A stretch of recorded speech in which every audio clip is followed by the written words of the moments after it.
Vincent Hale stood at the head of the long marble table, his gaze scanning the senior board members assembled for the quarterly briefing. Clad in a tailored navy suit, his presence exuded dominance. He was the kind of billionaire who didn't ask questions twice and considered empathy a liability. Hale Tech had just secured a landmark deal in renewable AI logistics, and the upcoming gala would mark the celebration and rebranding of the company toward inclusivity and global responsibility, a narrative Vincent was all too happy to leverage for press. But for those who worked beneath him, the reality was less progressive. Vincent's charm faded the moment the cameras were off. His disdain for small talk extended to anyone below the executive floor. His latest fixation was the Latina maid who had been assigned to clean his office in the late evenings. She always greeted him softly with a faint smile and a polite nod, and he would offer no more than a grunt unless she spoke. Her accent, gently laced with the rhythm of Central America, seemed to agitate him. He once remarked to his assistant within earshot, "Why do we hire people who sound like bad subtitles?" It drew a nervous laugh from the intern. The maid Lucia Morales had pretended not to hear, focusing instead on wiping the edge of his glass desk, her eyes fixed downward. Lucia was 26, with a quiet strength and a heart worn by years of hardship. She came to the U.S. to support her ailing mother and younger brother. Once a promising student at a conservatory in Guadalajara, she had left everything behind when her father died. Now she worked nights and weekends, barely speaking, except when spoken to. But sometimes when the building emptied and her duties were done, she would slip into the unused event hall and sing. She never knew her voice echoed through the security system. One night, a junior employee named Caleb had stayed late compiling a presentation. He heard her through the speaker system, soft, haunting Spanish lyrics drifting through the control room from the ballroom. He paused his work and listened. It was a voice soaked in sorrow and warmth, a voice that made his skin prickle. He recorded a short clip and sent it to the events team with the message, "I found our opening act." Meanwhile, upstairs, Vincent was barking orders about the gala. "We need this event to scream prestige, but with a working-class twist," he told the marketing lead. "Diversity sells, get someone who looks like they clean for a living to open. Symbolism, it was meant to be satire." But the events coordinator, eager to impress, took it literally. When Caleb showed her the video, she was stunned. "That's the cleaning girl," she whispered. "Lucia, yes. And she sings like heartbreak." The decision was made. Lucia was summoned the next morning, called up to the events office while still in her uniform. She thought it was a disciplinary issue. Instead, they offered her a chance: sing the opening song at the company gala next week. Her eyes widened. "Me, I'm just staff." "You are," the woman said kindly, "but we think your voice might say more than a title ever could." Lucia hesitated. She hadn't performed in years, not since her father's funeral. But something stirred in her chest, hope fragile and unfamiliar. Later that afternoon, Vincent passed her in the hallway, eyes narrowing when he heard her struggling with a sentence to the coordinator. Careful, he muttered loud enough for others to hear, that accent might scratch the microphone. Laughter followed. Lucia turned away, swallowing her shame. But something inside her whispered, "Sing anyway." Lucia Morales lived in a one-bedroom apartment above a corner laundromat in a working-class neighborhood just outside the city. The building was old, the walls thin, and the heater unreliable, but it was clean and quiet. She shared the space with her mother, whose health had been fragile since a stroke 2 years earlier, and her younger brother Mateo, a bright 13-year-old with a love for astronomy. Every morning at 6, Lucia prepared their breakfast carefully, measured her mother's medication, and walked Mateo to the bus stop before taking the subway to her first cleaning shift. In the evenings after her second shift at Hale Tech, she would arrive home after 10, check in on her mother, and fall asleep to the soft sound of Mateo's whispered questions about stars and planets. No one at Hale Tech knew any of this. To them, she was just the maid, Lucia rarely spoke at work, unless she had to. Her English was good, but her accent lingered a melody of her native Spanish that she could never quite suppress. Years ago, her music teacher in Guadalajara told her it gave her voice a richness that made every note feel personal. But here it made people smirk. She had once dreamed of studying opera. She'd trained at the National School of Music in Mexico, winning local competitions.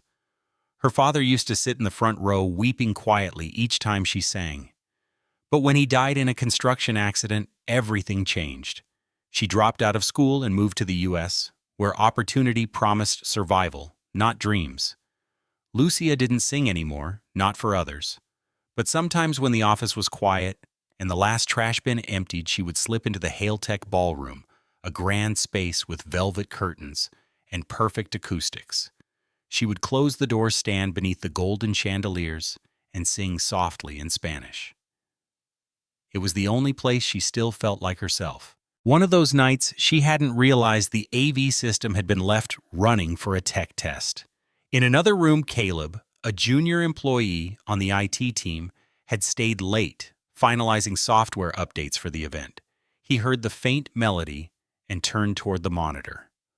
A solitary figure stood center stage in the dark, her voice echoing through the vast room. He watched, stunned. It wasn't just that her voice was beautiful, it was how it carried something heavy and intimate, like it belonged to a story untold. Caleb, who loved music more than code, clipped a short segment and sent it anonymously to the events director. "This is someone you should hear," he wrote. The next morning, the events team played the clip in a meeting. One woman teared up. Another simply said, "Go find her." When Lucia was called in, she panicked. "Did I do something wrong?" she asked, eyes darting toward the supervisor's folder. "No, you did something extraordinary." They asked if she'd be willing to sing at the company's internal gala. It was a short song, just 2 minutes to open the evening. It would mean standing in front of hundreds of people, executives, investors, and Vincent Hale himself. Lucia hesitated. She hadn't sung publicly since her father died. I don't know if I can," she whispered. But Caleb, standing quietly by the door, spoke for the first time. "You already did." That voice in the ballroom, that wasn't fear. That was truth. She looked at him, surprised. That night she walked home past the lights of the laundromat and sat beside her mother, who was watching an old black-and-white telenovela. Mama Lucia said softly, "Do you remember the lullaby you used to hum when you couldn't sleep?" Her mother smiled faintly. "Of course. It was your father's favorite." Lucia sang it then, gently, her mother's hand in hers, her voice rising above the city noise outside. For the first time in years, she allowed herself to believe that music might still have a place in her life. She didn't know that Caleb had uploaded the clip to the cloud that evening, labeling it Lucia Morales, Hailtech Gala candidate. She didn't know her voice had already begun to change everything. 3 days before this gala, Lucia stood at the edge of the Hailtech ballroom stage, her hands trembling slightly. The room was grander in daylight, chandeliers glittering above rows of white linen tables set for the evening of luxury and spectacle. Event staff moved swiftly, adjusting lighting, testing microphones, arranging centerpieces. No one paid much attention to her, except Caleb. He stood near the soundboard, giving her a small, encouraging nod. "Whenever you're ready," he said gently through the mic. Lucia took a breath. She wore her usual uniform, still black slacks, white shirt, but today someone had given her a pair of soft in-ear monitors and a laminated pass that said "Performer." She stepped to the center, heart pounding. Then she sang. The melody started soft, a Spanish folk song once taught to her by her grandmother. As her voice filled the room, it drew attention first from the tech crew, then from a few early arriving staff. Conversation stopped. A lighting assistant dropped his clipboard. Someone whispered, "Is that her?" When she finished, the silence lingered like breath held too long. A round of quiet applause rose from the corners of the ballroom. Someone whistled. But then came the sound of hard shoes on marble. Vincent Hale had entered, flanked by 2 executives and a consultant from the branding firm. He looked up sharply. "Who's that?" he asked. The coordinator hurried forward. "Lucia, she's part of the staff. But we discovered her voice during prep. She's opening the gala." One song. Vincent stared at the stage. She sings beautifully, sir." Vincent walked closer. Lucia stepped back slightly, unsure whether to bow or smile. She chose neither. He studied her, then said loudly, "Let's hope the accent doesn't crack the chandelier." Laughter from the consultant. One of the staff gave a polite chuckle. Caleb's jaw clenched behind the console. Lucia said nothing. Her eyes flicked down. Her throat tightened. Vincent turned away. "Look, I'm all for heartwarming stories," he said to his team. "But let's not forget, we're a billion-dollar brand, not a charity." He disappeared into a side hallway, leaving the moment bruised and thin. The event director looked mortified, but said nothing. Lucia stepped off the stage, cheeks flushed. "Maybe I shouldn't." "No," Caleb interrupted, coming beside her. "You absolutely should." He didn't hear you. "Not really. But they will." She nodded faintly, wiping her hands on her trousers. She didn't cry. Later that evening, back in her small apartment, she stood in front of the bathroom mirror with her brother watching from the hallway. "Are you scared?" Matteo asked. Lucia met her reflection's eyes. "I am." "Will you still sing?" She smiled at him. "Of course I will." She didn't sleep that night. Instead, she practiced quietly under her breath, her voice floating like a ribbon over the sound of the city outside. She imagined the ballroom filled with people who had never heard her name, and a man at the center who had laughed at her because of the way she spoke. But it wasn't her accent they would remember. It would be her voice. The night of the gala arrived like a crescendo. Limousines rolled up to the Hailtech headquarters, unloading a cascade of elegant guests in tailored suits and glittering gowns. Journalists lined the entrance, snapping photos of billionaires, politicians, celebrities, and tech innovators walking the red carpet. The media had billed the event as a landmark celebration of Hailtech's humanitarian rebranding and its new global partnerships. Inside the ballroom had been transformed into a cathedral of luxury. A string quartet played softly in one corner. Waiters floated by with silver trays of champagne and hors d'oeuvres. Golden light from the chandeliers pooled across polished floors and velvet-draped tables. Every surface gleamed with the suggestion of power. At the center of it all stood Vincent Hale. He was in his element, shaking hands with ambassadors, laughing with investors, and giving brief, practiced remarks to hovering cameras. He spoke of innovation, global responsibility, and the power of unexpected voices. All of it scripted, all of it hollow. Backstage behind the red curtain separating the performer's holding area from the ballroom, Lucia stood in silence. Gone was her maid's uniform. The event coordinator had arranged for a modest but elegant dark blue dress that shimmered gently under the lights. Her hair was pulled back and a small microphone curved discreetly along her cheek. She paced slowly barefoot for now, trying to calm her racing heart. 5 minutes, someone whispered. Caleb appeared beside her. He had dressed up too, though a bit awkwardly, his suit a size too big, his hair slicked back in a way that didn't suit him. But his eyes were steady. "They'll hear you tonight," he said quietly, "and they won't forget." Lucia gave him a tight smile. "What if I forget the lyrics? What if my voice shakes?" He tilted his head. "Then it'll be real, and that's what matters." She nodded. She didn't know how to thank him, so she didn't try with words. Out in the ballroom, Vincent stepped up to the microphone. "Ladies and gentlemen," he began, his voice rich and practiced. "Tonight is not only a celebration of Hailtech's growth, but a tribute to every voice that contributes to our shared future, even the quiet ones." A few polite chuckles. He continued. "In that spirit, allow me to introduce someone from our own Hailtech family, whose voice reminds us that talent comes from the most unexpected places." He gestured toward the curtain.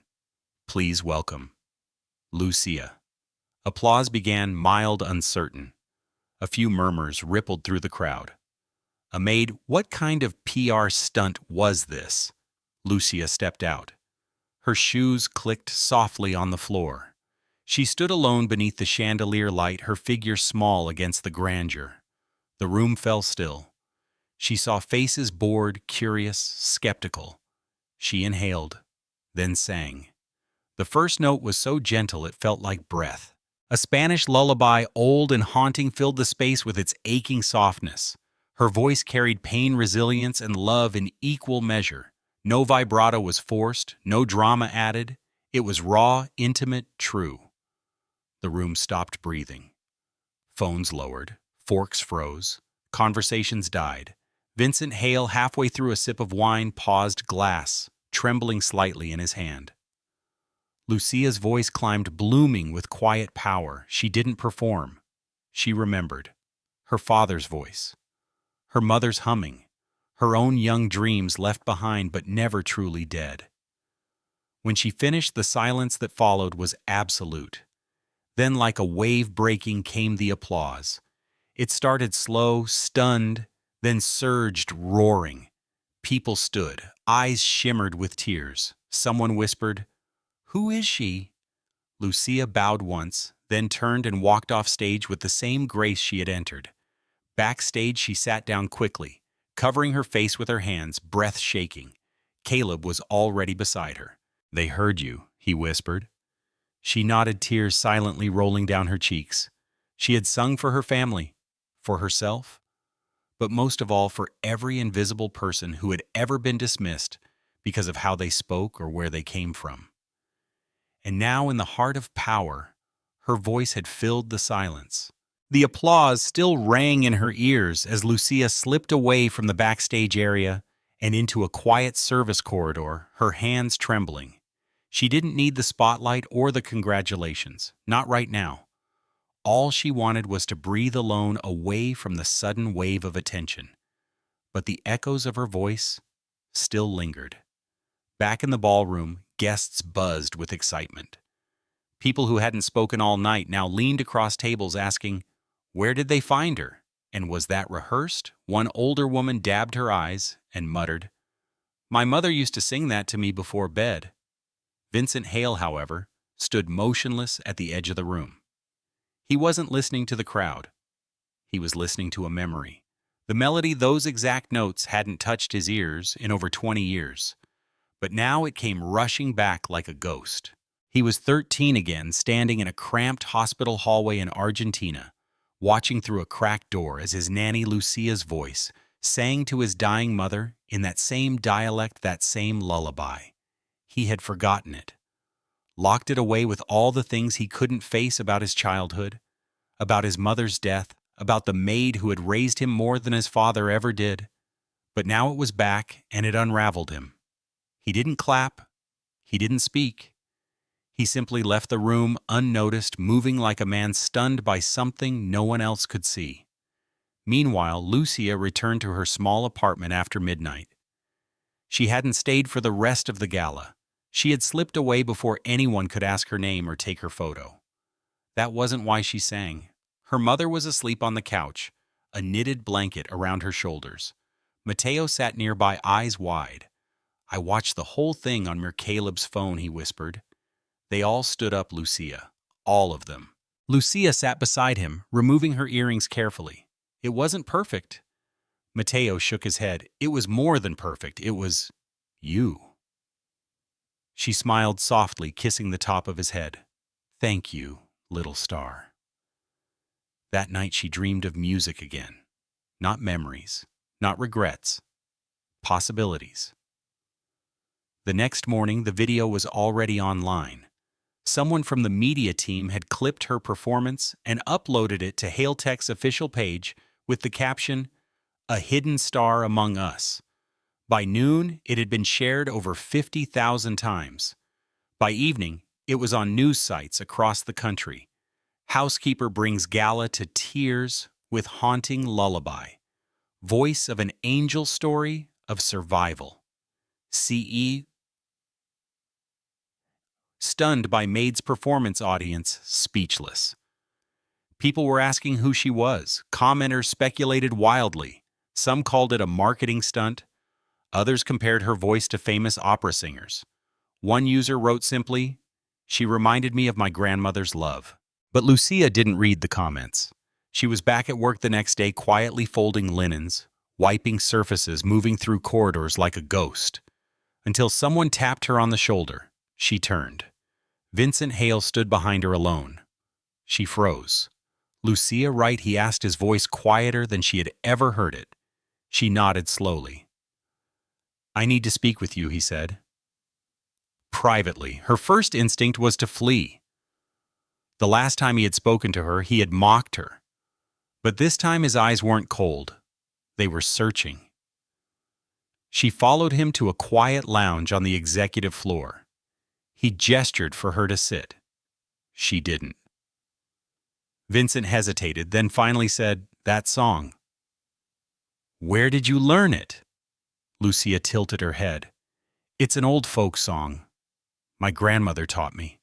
His throat moved as he swallowed. "Someone used to sing it to me.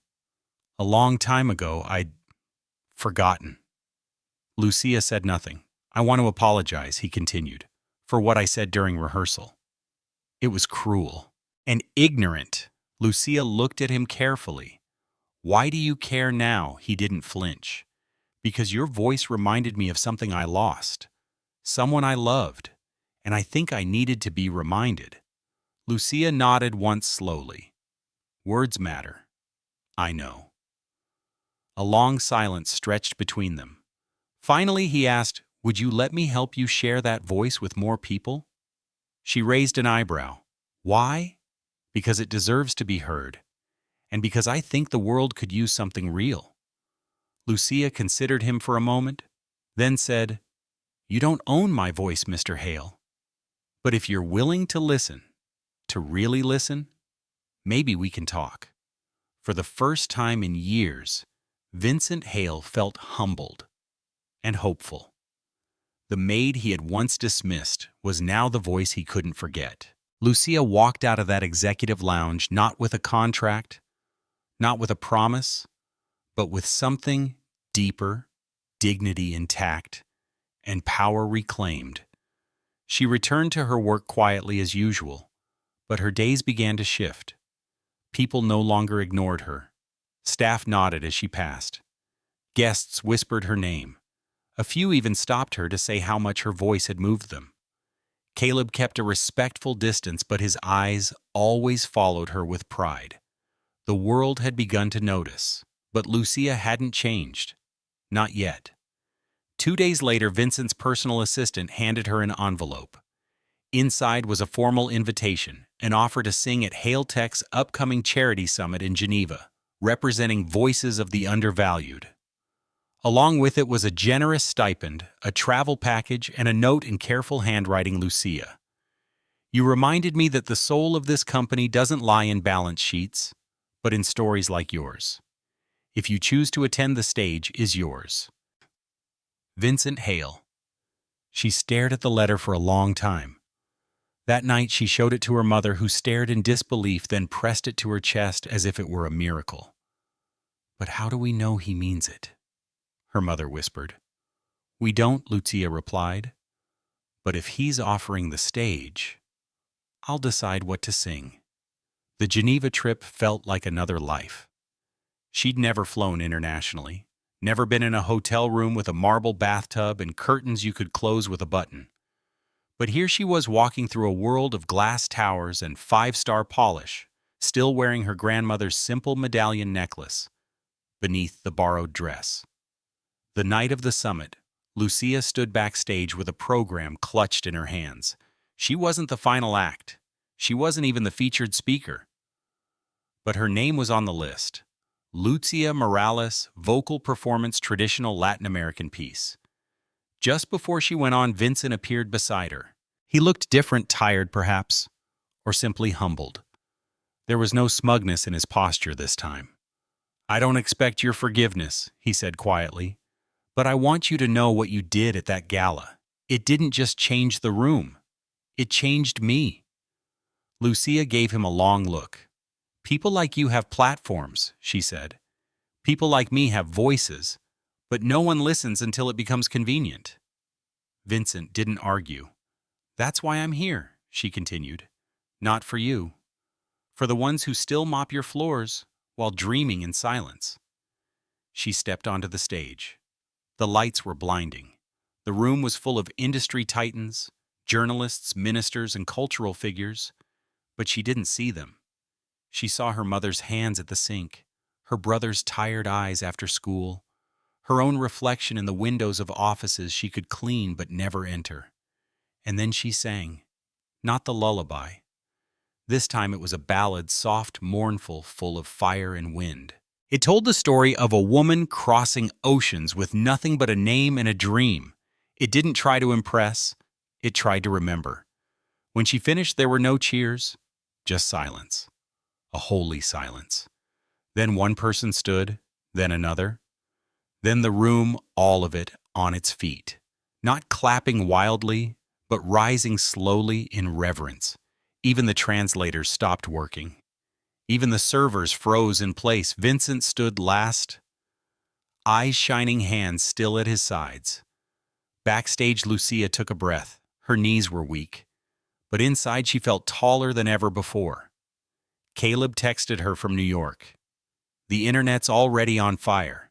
You broke the world open." But Lucia didn't check her phone for hours. Instead, she sat alone in the green room with a cup of tea, letting the moment settle. She had been mocked, dismissed, ignored. Now she had made the world go silent. And in that silence, people had finally heard her. 3 days after Geneva, Lucia returned to her apartment in Queens like nothing had happened. No red carpet, no limos, no journalists. Just her mother at the window watering plants, and Mateo running down the stairs in his socks yelling, "She's back! She's back!" Lucia dropped her bag, wrapped her arms around him, and exhaled. The headlines from the summit had been everywhere. Maid turned Maestro silences, global summit, Lucia Morales, the voice.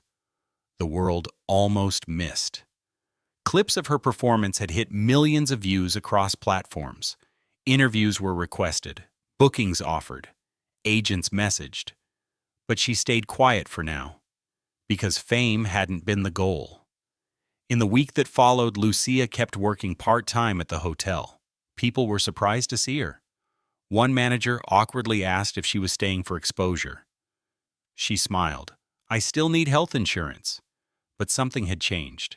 Not in how she walked, but in how people moved around her. She started receiving letters, dozens, then hundreds, from janitors, dishwashers, bus drivers, from daughters of immigrants, from retired vocal coaches and former singers who'd lost their dreams to Bill's children, war's bad luck. Each letter said the same thing in different words. "Thank you for making us visible." One letter stood out. Handwritten, no return address, it said simply, "I clean offices overnight and sing to myself when no one is around. When I saw you, I cried for the voice I locked away years ago. Now I think I'll sing again, even if no one listens." Lucia pressed that one to her chest. Meanwhile, Hailtech saw a different kind of transformation. Vincent had initiated a scholarship fund, quietly named after his mother. Internal policies were reviewed. For the first time in the company's history, the cleaning and hospitality staff were invited to the quarterly town hall and asked to speak. Caleb invited Lucia to attend, just to witness it.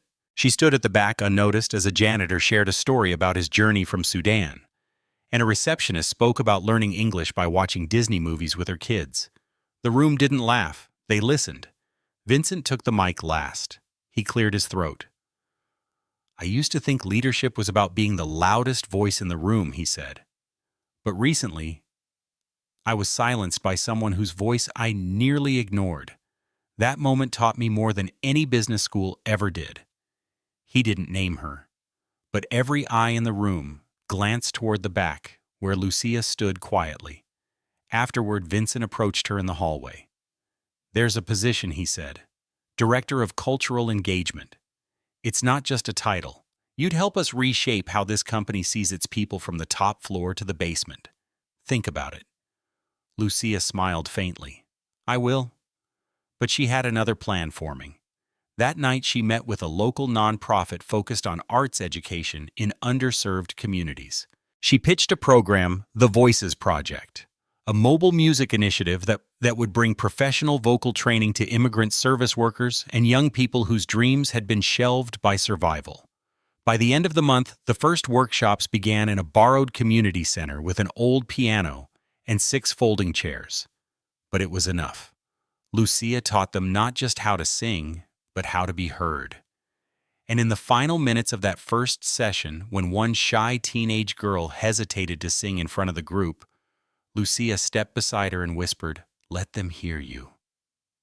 You never know who needs your voice." The girl nodded and sang. Lucia closed her eyes and listened, not as a performer, not as a sensation, but as a woman who knew the cost of silence and the power of being finally, deeply, unapologetically heard. By the time fall arrived, the Voices Project had outgrown the small community center. Lucia had to turn people away, wait lists filled with janitors, night nurses, delivery drivers, and immigrant parents bringing their children with wide eyes and tired shoes. Local news stations started covering it. A segment aired titled "The Maid Who Found Her Voice and Helped Others Find Theirs." Donations followed. A retired opera singer reached out offering to volunteer. A former sound engineer from a shuttered Broadway theater began producing free demo recordings. The project became a movement. But Lucia didn't let it become about her. Each session she arrived early, set up chairs, tuned the piano, brewed tea for nervous voices. She sat beside each student no matter how shaky their pitch or broken their confidence, because she remembered. She remembered scrubbing tiles while humming lullabies under her breath.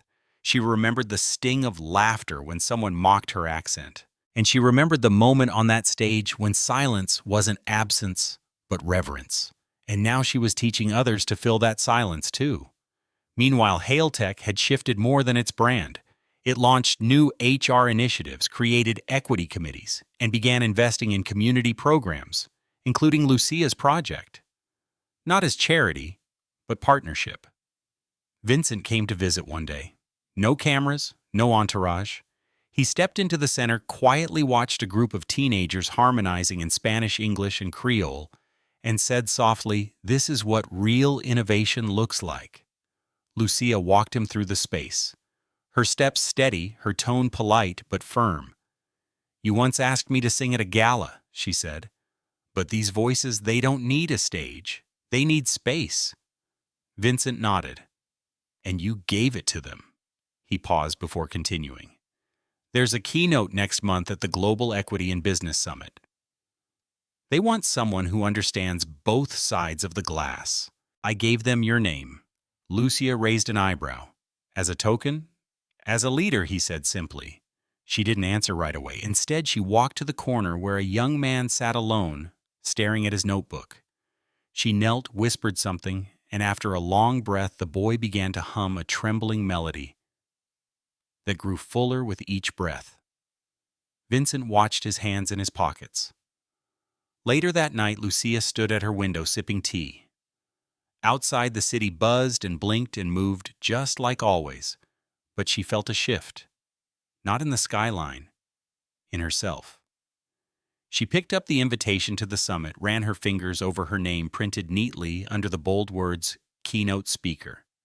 She thought of the room she would walk into, a room where suits and silence used to make her shrink. Now she would enter it carrying the voices of all those who'd been ignored. She would speak in her accent, unpolished and warm, and tell the story, not of how she was discovered, but how they almost missed her, and how many more were still waiting to be seen. As she tucked the invitation into a folder, her mother appeared behind her arms, crossed eyes full of quiet pride. "You're not just singing anymore," her mother said. "You're teaching the world to listen." Lucia smiled. "Then let's make sure the world hears all of us." The ballroom of the Global Equity and Business Summit was all glass marble and cold brilliance. Executives, politicians, investors, and influencers filled the seats, murmuring over gourmet coffee. and glossy brochures. They weren't expecting what came next. When the host announced, "Please welcome our keynote speaker, Lucia Morales." The applause was polite, restrained. A few people glanced at their programs, puzzled. Then Lucia stepped onto the stage. No glittering dress, no rehearsed smile, just a tailored navy blouse, slacks, and the steady gaze of someone who had nothing to prove but everything to say. She stood at the podium, adjusted the microphone, and began. "I used to clean rooms like this," she said plainly, "not speak in them." The silence deepened. She told them her story, but not the polished version. She spoke about scrubbing floors, while dreaming in melodies, about being mocked for her accent, about singing a lullaby at a gala while trying not to shake. She didn't dramatize it. She didn't soften it. She told the truth. "When I sang that night," she said, "I wasn't trying to impress anyone. I just wanted to remind myself that I still existed, that my voice hadn't been lost to silence and steam and service trays." She looked up. "What shocked me wasn't that people listened. What shocked me was that it took a song for them to hear me. Heads turned, arms uncrossed. Eyes met hers and stayed there." She spoke about the Voices Project, about the janitors who wrote lyrics on napkins, the nannies who harmonized in stairwells, the delivery men who sang to their children after double shifts. She read excerpts from the letters she had received. She played a recording of a teenage girl singing a lullaby in Haitian Creole.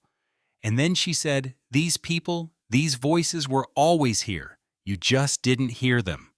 A hush fell over the room. She stepped back from the mic. "I don't want your applause," she said. "I want your attention." "And your accountability?"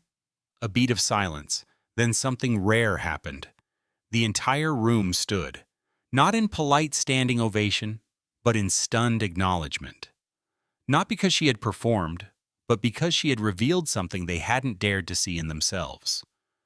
Afterward, the floodgates opened. Executives approached her, not to flatter but to ask, "What can we change?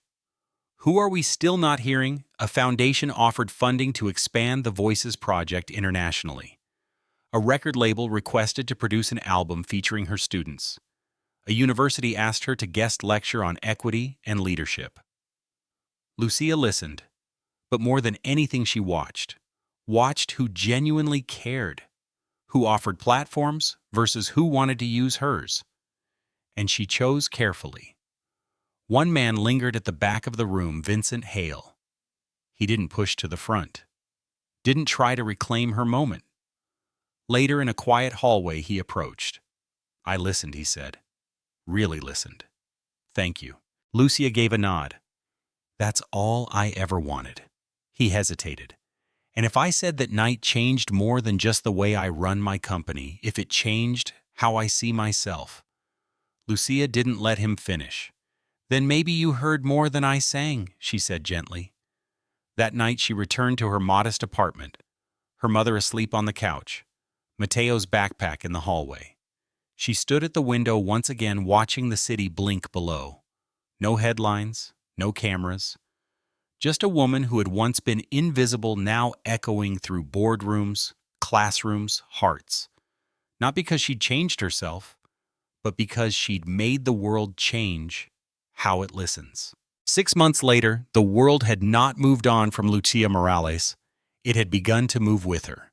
The Voices Project had launched programs in 5 cities. Community halls, once filled with silence, now trembled with harmonies. Parents who had given up on dreams began singing again side by side with their children. News outlets hailed it as a cultural renaissance, born from humility, not spectacle. And yet Lucia never called herself a founder or a savior. She still lived in the same apartment, still walked Mateo to school each morning hand in hand, still called her mother every afternoon from the office she shared with 2 other team members in a borrowed space above a corner bakery. But on this particular day, she found something unusual. A small package, no return address, sitting at her desk. Inside, wrapped in simple cloth, was a fountain pen with deep green enamel and gold trim. Along its silver edge, etched in tiny script, were the words, "The world heard you because you never stopped hearing it." Lucia turned over the note that came with it. It was from Vincent. He wrote that Hailtech's board had approved a full grant for the Voices project, no strings attached. Not for brand image, not for headlines, just belief. Then came the last line I used to think silence meant weakness. Now I know it can mean reverence. Thank you for teaching me that. V, she set the note aside, her fingers lingering on the pen. That evening at the end of a long rehearsal, Lucia sat beside one of her newest students, a young dishwasher who could barely look people in the eye when he sang. "You sounded beautiful," she said softly. He shrugged. "It's not professional. Just a lullaby from my mom." Lucia smiled. "That's the best kind." He hesitated. "Do you think people will listen?" Lucia looked him square in the eye. "They will. Because you're not singing for attention. You're singing for truth. And when truth is sung, it can't be ignored." He nodded, and for the first time smiled. As the last students left and the center quieted, Lucia walked through the now familiar space walls, graced lined with lyric sheets, notes from families, portraits of people who once believed they didn't belong on any stage. She reached the piano, placed her hands on the keys, and sang not for the crowd, not for applause, but for herself. A soft, unadorned melody, part lullaby, part prayer. Outside, the city breathed. Somewhere in an office tower, someone still worked late. Somewhere else, a mother hummed as she tucked her child into bed. And maybe, just maybe, one of them would remember her voice, not as a moment that passed, but as the note that lasted. The voice that proved that even the quietest among us are never truly silent. They are simply waiting to be heard.